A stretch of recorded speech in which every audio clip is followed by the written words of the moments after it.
Hi, I'm Grady. And this is my Grady bot.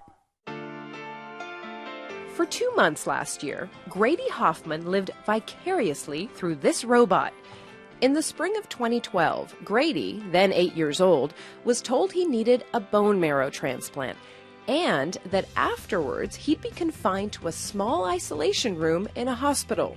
A dreaded sentence for a young boy who prefers mucking about with his 2 older brothers. But a family friend convinced Silicon Valley company AnyBots to loan Grady a QB, one of their telepresence robots, which the family dubbed GradyBot. I was happy, really happy. Why? Because I knew I can be home, but I wasn't actually home. Cameras on the QB served as Grady's eyes, a microphone and speakers as his ears. And that person in that remote location through their browser can see what that robot's seeing and can hear what that robot's hearing. So they can talk to people in the remote location. From the hospital, Grady remotely navigated the 2-wheeled self-balancing robot around the Hoffman home. We'd sit at the table, and then we took away Grady's chair and put the robot next to the dinner table, and so he would eat his lunch in the dinner in the hospital, and we'd eat our dinner at the table, and he could be with us.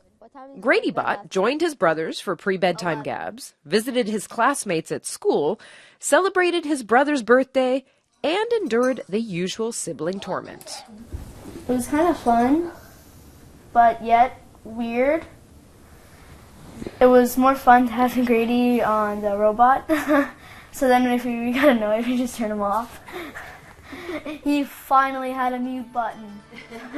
They may tease, but the Hoffman clan, especially Mom Amy, realized the GradyBot was a bright spot during a difficult time.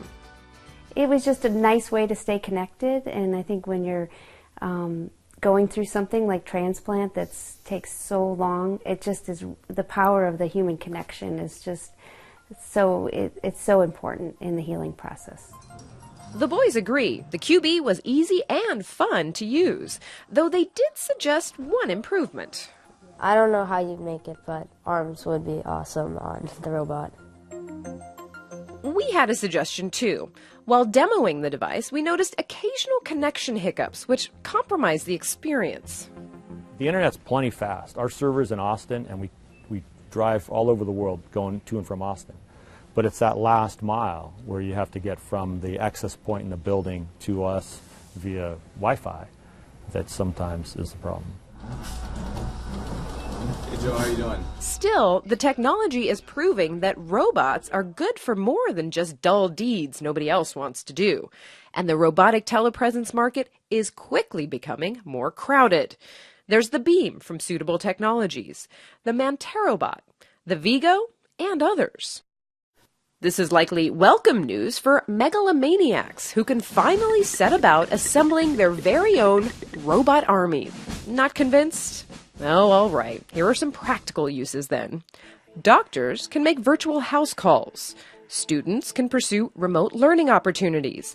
Employees could save on travel expenses and send robots to pop into a colleague's cubicle or roll over to a meeting. A built-in laser can even help them make a point.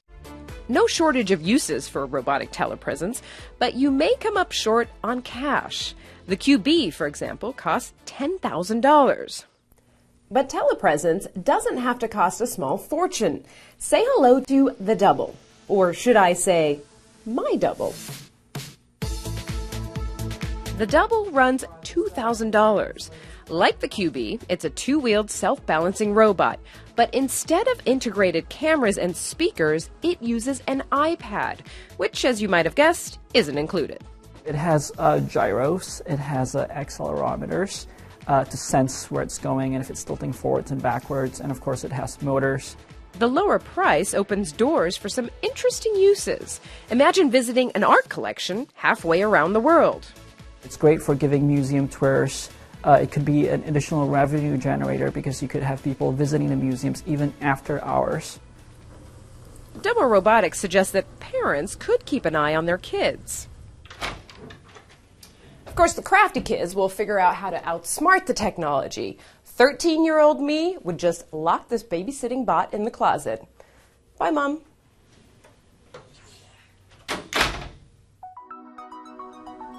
Because robotic telepresence is a relative newbie in the tech world, every device has its shortcomings and its strengths. The height of the QB must be changed manually, but on the Double, it can be adjusted on the app with a button. The Double is lightweight, but less robust than the sturdy QB. And of course, none of them can overcome a common obstacle: stairs. But given the potential, it might be best not to abandon these bots anytime soon.